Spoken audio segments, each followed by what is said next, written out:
Hello, जावा सीखने के series में आज हम लोग देखेंगे टू डायमेंशनल एरे इन जावा। जैसा हम लोग जानते हैं एरे के डेफिनेशन से और व्हाई वी नीड एरे, इसके बारे में हमने प्रीवियस वीडियो में ऑलरेडी डिस्कस किया हुआ है। फिर भी हम यहाँ पर ब्रीफ में आपको थोड़ा सा फिर से एरे का रिवाइज कर दे रहा हूँ। As we know, a array a variable stores only one value at a time. If we require to store 5 values, then it needs to declare 5 separate variables and so on. Thus we can see number of values increases. जैसे जैसे number of values, जितना हम number of values store करना चाहेंगे उतना separate variables हमें declare करने पड़ेंगे। Therefore, we need a mechanism to store multiple values at a time in a single variable. Thus, a concept of array came in programming that provides a facility to store multiple values at a time in a single variable. ये सब हम लोग पहले के video में पढ़ चुके हैं। अब जो हमने डेफिनेशन बताया था कि an array is a collection of data of similar type, और in other words an array is a contiguous memory locations that stores homogeneous data, that is similar type of data. आज हम लोग two dimensional array in Java पर discuss करते हैं। तो सबसे पहले हम टू डायमेंशनल एरे कैसे क्रिएट करते हैं जावा में, उसका क्या सिंटैक्स है, इसको देखते हैं। तो सबसे पहले डेटा टाइप लिखेंगे, फिर एरे नेम लिखेंगे, फिर ब्रैकेट लिखेंगे, फिर ब्रैकेट लिखेंगे assignment operator, new data type, bracket के अंदर साइज, फिर ब्रैकेट के अंदर साइज और लास्ट में सेमीकोलन। ये जो डिक्लेरेशन है, ये जो स्टेटमेंट है, वह एक एरे क्रिएट करेगा जिसके जो टू डायमेंशनल एरे को रिप्रेजेंट करेगा, जिसमें नंबर ऑफ रोज होंगे और नंबर ऑफ कॉलम्स होंगे। एक साइज जो है वह नंबर ऑफ रोज को रिप्रेजेंट करेगा और दूसरा जो साइज है वो नंबर ऑफ कॉलम को रिप्रेजेंट करेगा। अब हम लोग देखते हैं इंट एक्स ब्रैकेट, फिर bracket assignment operator, int new float, bracket के अंदर 3, पहला जो साइज हमने दिया है 3, फिर दूसरा साइज दिया है हमने 2, फिर उसी तरीके से इंट ए ब्रैकेट, फिर bracket assignment operator, new int 3। अब ये जो स्टेटमेंट है ये ए नाम के एरे को क्रिएट करेगा, ठीक है। और इसके जो रो होंगे, नंबर ऑफ रोज वो 3 होंगे और नंबर ऑफ कॉलम्स कितने होंगे, 2 होंगे। और दूसरा जो हम लोग एरे बना रहे हैं एक्स, उसका जो टू डायमेंशनल, उसके जो नंबर ऑफ रोज हैं वह फ्लॉट टाइप के, नंबर ऑफ रोज 3 होंगे और नंबर ऑफ कॉलम्स 2 होंगे। जैसा हम लोग जानते हैं इन जावा सबस्क्रिप्ट और index starts from 0 and written in bracket. हम लोग लिखते हैं like any other variable we can also initialize an array in Java. Initialization is a process in which we provide values to the created array. Now let us see an example. अब एक complete program से हम आपको समझाना चाहते हैं कि how we can store values in two dimensional array. Public class demo यहाँ पर क्लास का नेम क्या है, डेमो है। Opening brace public static void main string args opening brace int a subscript index bracket assignment operator new int bracket 2। यहाँ पर क्या है कि ये जो एरे है इसका नाम ए है और पहला जो साइज है 2 ये रो को रिप्रेजेंट कर रहा है, दूसरा जो साइज है 2 ये कॉलम को रिप्रेजेंट कर रहा है। अब इसको हम वैल्यू स्टोर करके बताते हैं। तो आप राइट साइड में देख सकते हैं कि कैसे स्टोर होगा।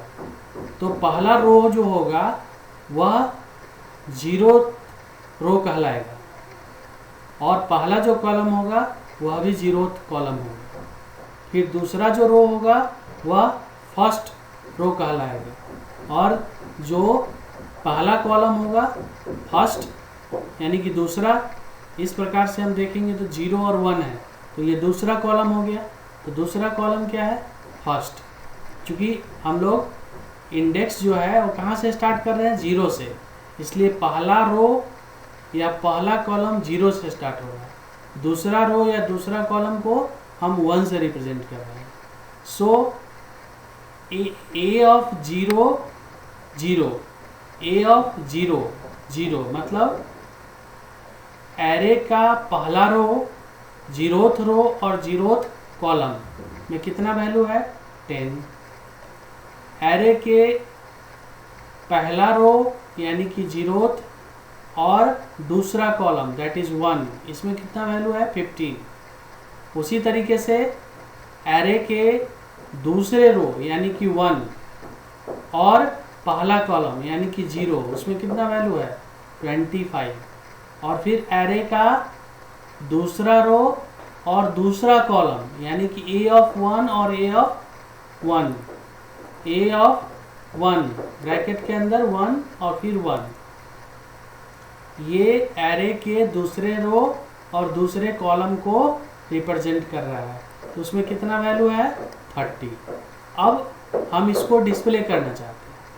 तो जनरली अगर हम डिस्प्ले करना चाहते हैं तो हमारे पास क्या है, system dot out print LN statement. इसके सहारे हम प्रिंट कर सकते हैं।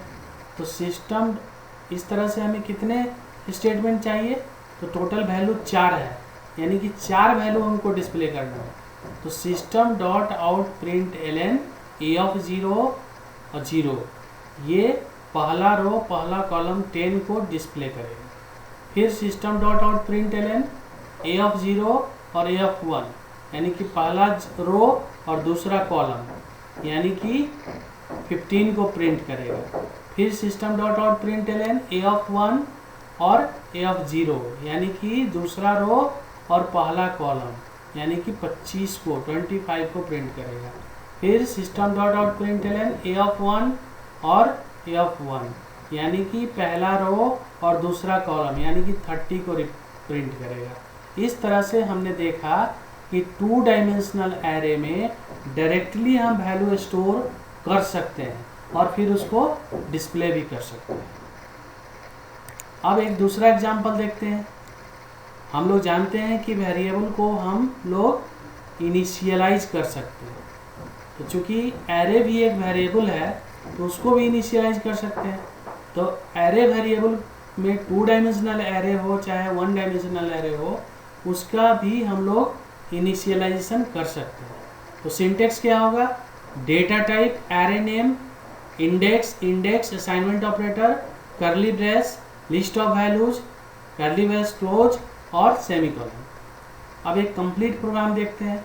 Public class demo opening brace public static void main string args opening brace int x 3 यहाँ पर क्या है कि x नाम का एरे है और इसके नंबर ऑफ रोज कितने हैं, 3 हैं और नंबर ऑफ कॉलम्स कितने हैं, 3 हैं।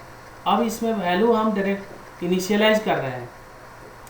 तो सबसे पहले ओपनिंग ब्रास लगा दीजिए और फिर ओपनिंग ब्रास के अंदर तीन वैल्यू स्टोर कीजिए 1, 2, 5। फिर इस कर्ली ब्रेसेस को क्लोज कर दीजिए। ये तीन वैल्यू क्यों? क्योंकि पहला रो और तीन कॉलम है, 0, 1, 2, इसलिए तीन वैल्यू। फिर उसी तरीके से दूसरा रो और पहला कॉलम, उसमें 4 स्टोर करेंगे। फिर दूसरा रो और दूसरा कॉलम, उसमें 3 स्टोर करेंगे। और फिर दूसरा रो और तीसरा कॉलम के अंदर 8 स्टोर करेंगे। ठीक है। फिर ओपनिंग ब्रश को क्लोज कर दी, क्लोजिंग ब्रश क्लोज करके कॉमा लगाए। फिर थर्ड रो के लिए थर्ड रो, फिर ओपनिंग ब्रश, थर्ड रो और फर्स्ट कॉलम यानी कि 2, 0, तो कितना वैल्यू देंगे 7, तो 7 हो गया कॉमा। फिर थर्ड रो और सेकेंड कॉलम यानी कि 2, 1, कितना वैल्यू स्टोर करना है 6। फिर तीसरा 2, 2 यानी कि third row and third column, उसमें कितना वैल्यू है 9। अब हमने वैल्यू सारा स्टोर कर दिया। कैसे स्टोर हुआ यह आप राइट साइड में फिगर के अंदर देख सकते हैं। 0, 1, 2, ये लेफ्ट साइड में 0, 1, 2, हर एक रो को, पहला रो को 0 से, दूसरा रो को 1 से, तीसरा को 2 से। क्योंकि इंडेक्सिंग के बारे में आपको पता है, ऑलवेज स्टार्ट्स होता है 0 से। उसी तरह से कॉलम को 0, 1, 2 यानी कि 3 कॉलम्स एंड 3 रोज। ये जो 2 डायमेंशनल एरे है, ये 3, नंबर ऑफ रोज कितना है 3 है, नंबर ऑफ कॉलम कितना है 3 है। अब इसको हम फॉर लूप यूज करके हम इसको सारे वैल्यूज को प्रिंट कर सकते हैं। तो इसके लिए हमें 2 फॉर लूप की जरूरत होगी। एक फॉर लूप रो को रिप्रेजेंट करेगा, एक फॉर लूप रो को रिप्रेजेंट करेगा, दूसरा फॉर लूप कॉलम को रिप्रेजेंट करेगा। तो पहला फॉर लूप में क्या देख रहे हैं, for int i 0 semicolon i less than equals to 2 semicolon i plus plus parenthesis close. यानी कि इंडेक्स जो है स्टार्ट हुआ 0 से और 2 तक गया, टोटल कितना हो गया 3 और आई प्लस प्लस। फिर ओपनिंग ब्रश, फिर second for loop int j 0 semicolon j less than equals to 2 semicolon j plus plus. अब क्या है कि ये हमने दोनों फॉर लूप को लिख दिया। उसके बाद opening brace system dot out dot print LN x of i and x of j plus concatenation operator double quote parenthesis close semicolon closing brace closing brace. ये क्या करेगा, जो 2 डायमेंशनल एरे में हमने इनिशियलाइज किया, वैल्यू स्टोर किया, उसको ये प्रिंट कर देगा।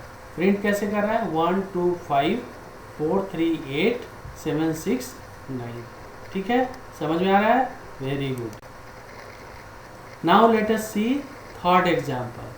अब हम यूजर से स्कैनर क्लास यूज करके भी वैल्यू स्टोर कर सकते हैं। 1 डायमेंशनल एरे में भी कर सकते हैं और 2 डायमेंशनल एरे में भी हम कर सकते हैं। So let us see here a complete program in BlueJ।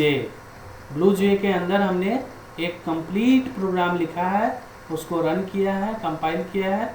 So import java.util.* semicolon public class demo opening brace public static void main string args opening int x index new assignment operator new int bracket के अंदर 3 फिर 3 semicolon. यानी कि x नाम का 2 dimensional array है जिसका number of रोज 3 है, नंबर ऑफ कॉलम भी 3 है। और scanner SC assignment operator new scanner system dot in. फिर हमें 2 फॉर लूप चाहिए। So for int i assignment operator 0 semicolon i less than equals to 2 i plus plus, ये row को represent करेगा। और फिर ओपनिंग ब्रश, फिर फॉर लूप जे कॉलम के लिए for int j equal to 0 semicolon j less than equal to 2 j semicolon j plus plus opening brace system dot out print Elon enter the value enter the number double quote close parenthesis close semicolon x of i and x of j assignment operator SC dot next int parenthesis semicolon. ये क्या करेगा, user से value read करेगा और फिर store करते चला जाएगा। ठीक है। अब इसमें स्टोरिंग कैसे हो रहा है, फॉर लूप आपको पता होगा, नेस्टेड फॉर लूप कैसे यूज होता है एक बार हम ब्रीफ कर दे रहे हैं। यहाँ पर i लेस इक्वल टू 0 है और i less than equal to 2 है, तो ये ट्रू हो गया। जब ये ट्रू हो गया तो कंट्रोल दूसरे फॉर लूप में आएगा, j equal to 0 j less than 2, फिर ये ट्रू हो गया। ट्रू हो गया तो कंट्रोल क्या करेगा, ये system dot out print Elon enter the number और फिर उस वैल्यू को इंट नेक्स्ट इंट के हेल्प से उसको रीड कर लेगा। फिर यहाँ से जाएगा जे के वैल्यू को बढ़ा देगा, जे का वैल्यू नेक्स्ट टाइम क्या हो जाएगा, 1 हो जाएगा। फिर 1 लेस देन इक्वल टू 2 है, फिर system dot out print Elon enter the value और x ऑफ i और x ऑफ j। तो इस समय क्या हो गया, i तो वैल्यू 0 है लेकिन j क्या हो गया, 1 हो गया, यानी कि फर्स्ट रो और सेकेंड कॉलम इसमें वैल्यू स्टोर हो जाएगा। फिर j का वैल्यू बढ़ गया, j का वैल्यू हो गया 2, तो j equal to 2 j less than equal to 2, again it is true, तो फिर इंटर द वैल्यू। अब क्या होगा, x ऑफ 0 और x ऑफ 2 यानी कि फर्स्ट रो और थर्ड कॉलम इसमें जाके वैल्यू स्टोर होगा। फिर j का वैल्यू बढ़ेगा, j का वैल्यू इस टाइम 3 हो गया, तब ये कंट्रोल यहाँ पर ये कंडीशन फॉल्स हो जाएगा। फॉल्स होने के बाद ये सेकेंड वाले फॉर लूप से कंट्रोल बाहर निकलेगा और फिर पहले फॉर लूप के i को इंक्रीमेंट करेगा। यहाँ ध्यान दीजिए, यहाँ क्या होगा, j का कंडीशन फॉल्स हुआ और कंट्रोल सेकेंड फॉर लूप के क्लोजिंग ब्रांच से बाहर निकल के फर्स्ट फॉर लूप के i के वैल्यू को इंक्रीमेंट करेगा। अब यहाँ पर i का वैल्यू हो गया 1, फिर 1 less than equals to 2, again it is true. अब ये फिर ट्रू है तो कंट्रोल किसके पास आएगा, सेकेंड फॉर लूप के पास, और सेकेंड फॉर लूप के पास आएगा तो int j equals to 0 j less than equals to 2 j plus plus. अब यहाँ पर system dot out print enter the number.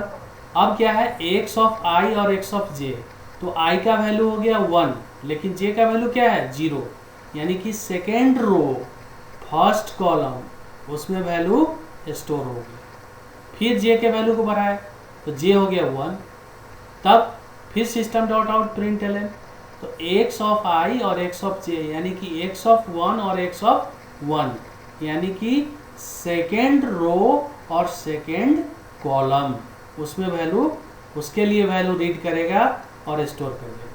फिर j का वैल्यू कितना हो गया, इंक्रीमेंट किया 2 हो गया। फिर यहाँ पर j equals to 2 j less than equals to 2 2 less than equals to 2, again it is true.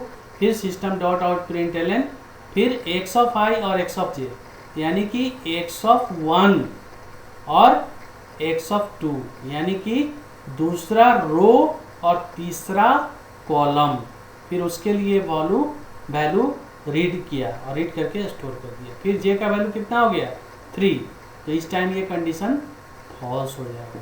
False होने के बाद क्या हमने कहा है, सेकेंड फॉर लूप के क्लोजिंग ब्रांच से कंट्रोल बाहर निकल के फर्स्ट फॉर लूप के i को इंक्रीमेंट कर देगा। अब यहाँ पर i का वैल्यू हो गया 2, फिर 2 हो गया तो i equals to 2 i less than equals to 2 यानी कि 2 लेस देन इक्वल्स टू 2 और स्टिल इट इज ट्रू, तो फिर कंट्रोल कहाँ आएगा, सेकेंड फॉर लूप के पास। फिर int j equals to 0 j less than equals to 2 j plus plus, system dot out print Elon enter the number x of i और j। अब x of i क्या है, x of i 2 है और j कितना value है, 0 है, यानी कि थर्ड रो और पहला कॉलम में वैल्यू स्टोर हो। फिर j का वैल्यू बढ़ा, j का वैल्यू हो गया 1 j equals to 1 less than equals to 2, yes it is true. फिर system dot out print Elon enter the number x of i और x ऑफ j यानी कि x ऑफ 2 और x ऑफ 1 यानी कि तीसरा रो और दूसरा कॉलम, उसके लिए ये वैल्यू रीड करेगा और फिर स्टोर कर देगा। इस तरह से j का वैल्यू फिर रीड किया, अपडेट कर दिया, तो j का वैल्यू हो गया 2 लेस देन इक्वल्स टू 2। फिर ये system dot out print LN, यहाँ पर क्या है, एक्स ऑफ आई और एक्स ऑफ जे, यानी कि एक्स ऑफ 2 और एक्स ऑफ 2, यानी कि तीसरा रो और तीसरा कॉलम। फिर उसके लिए वैल्यू रीड किया और स्टोर कर दिया, और फिर इस तरह से जे का वैल्यू को अपडेट किया। तो जे का वैल्यू कितना हो गया 3,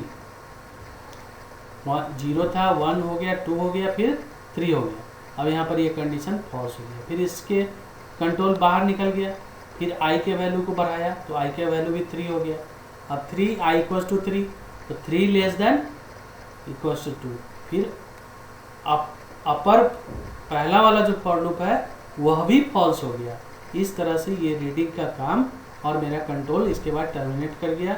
इस तरह से इसने कितने वैल्यू स्टोर किए, टोटल 9 वैल्यू स्टोर किए, 3 रो और 3 कॉलम में। तो फिर हम फॉर लूप लगा के और उसको उस वैल्यू को 2 डायमेंशनल एरे से डिस्प्ले कर लेंगे, ठीक है। और फिर इसको हम रन करके वैल्यू दे के इस तरह से आउटपुट ले सकते हैं।